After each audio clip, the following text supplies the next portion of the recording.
I'm just waiting for one of my employees to meet up with me and pass me some stuff, and I figured I'd do a quick video here.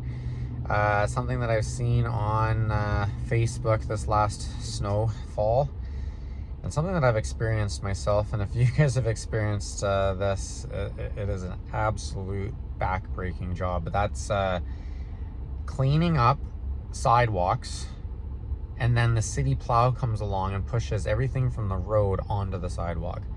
It is an absolute piss off, and it's very, very, very frustrating when it happens, especially because usually as a snow removal operator, we're already exhausted from working all night clearing what snow has fallen from Mother Nature. And then oftentimes we'll get a call from the complex complaining that the sidewalk is still covered. Well, first off, what I want you guys to know is that out of the 35 sites that we have this year, 0 had this happen to them. Now, why is that? That's because over the years, I've trained myself to look for the potential of this happening. So where is this going to happen? It's essentially going to happen on sites that are on highways or heavily, they have heavy traffic. So it doesn't necessarily have to be a highway, but it has to be a main artery. And if the sidewalk is right against the road, you can bet that the plow is going to come along from the city and push all that snow and heavy slush onto the sidewalk, and it's going to be there waiting for you after or the next day. So learn to watch for these issues. If you do see these sites that potentially could have this issue, then you can just simply say that, you know what, your sidewalk probably gets covered with the snowplow from the city. We're really not interested in this type of service because it is absolutely backbreaking. Or you can ask them, in the past, have you experienced the city snowplow throwing snow on the sidewalk? If they say yeah, then you can say we respectfully decline. That's not what we're into. Guys, it's not a no-no. It's not bad for you guys to just say you're not interested in a site, as long as you have a reason to say that. Just be aware that you don't have to bid on everything just because you get an invitation to bid. Not every site is perfect for you. So I can only thank myself that none of our staff had to deal with snow from a snowplow on the sidewalks. We watched out for it. We only bid on sites that were on quieter roads. And if they were on a busier road, there was usually a berm, or not a berm, but a gap between the sidewalk and the road. You still have potential. There is still risk. If the city plow comes along at 80 kilometers an hour, it doesn't matter that your sidewalk is a good 10, 20 feet away. It's going to get rocked. So just learn to keep an eye out for it. The next thing that you need to do is you need to have in your agreement that you're only responsible for snow that is placed by Mother Nature or from the sky. Any snow that comes from a snowplow that is displaced by other vehicles, that is placed by people, such as people that shovel their driveways onto common roadways, it's an absolute piss off. We're not responsible for it. Kids playing in the snow. I've come to sidewalks where our pictures, they look mint, they're great. And then later on you come to salt them that night and kids had a snowball fight literally on the sidewalk and kicked all snow all over the place, and your sidewalks are covered. Well, you've got proof that you've already done it. So you just do it again and you charge for it.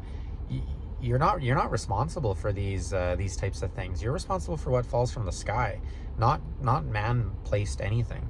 So always have in your agreements that, especially if a city plow comes along and plows on top of your sidewalks, that's a completely different rate. And rightfully so, because it is absolutely backbreaking. Oftentimes snowblowers cannot do it. Oftentimes ATVs can't do it, or you're going to run the risk of possibly even wrecking your ATV. It's not worth it.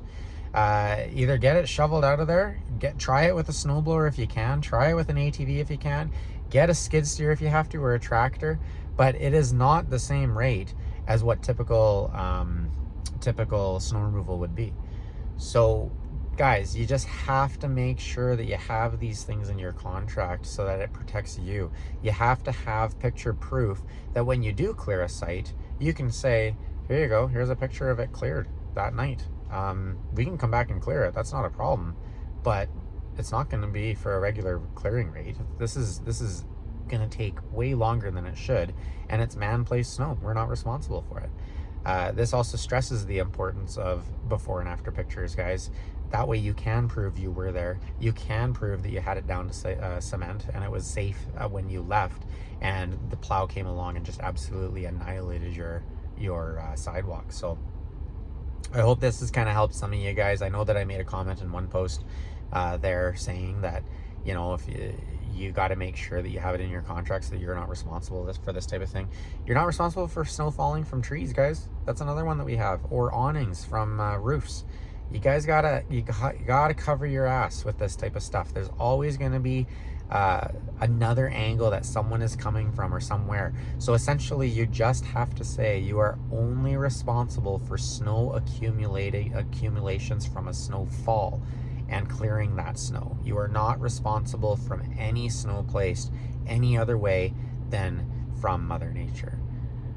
I hope that helps.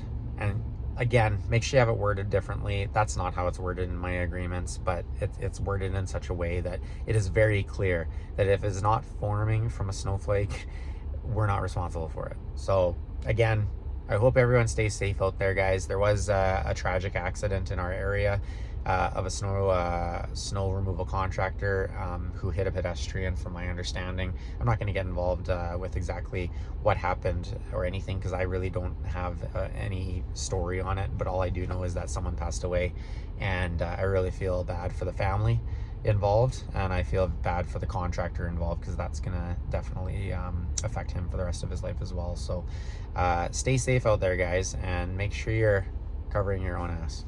Bye.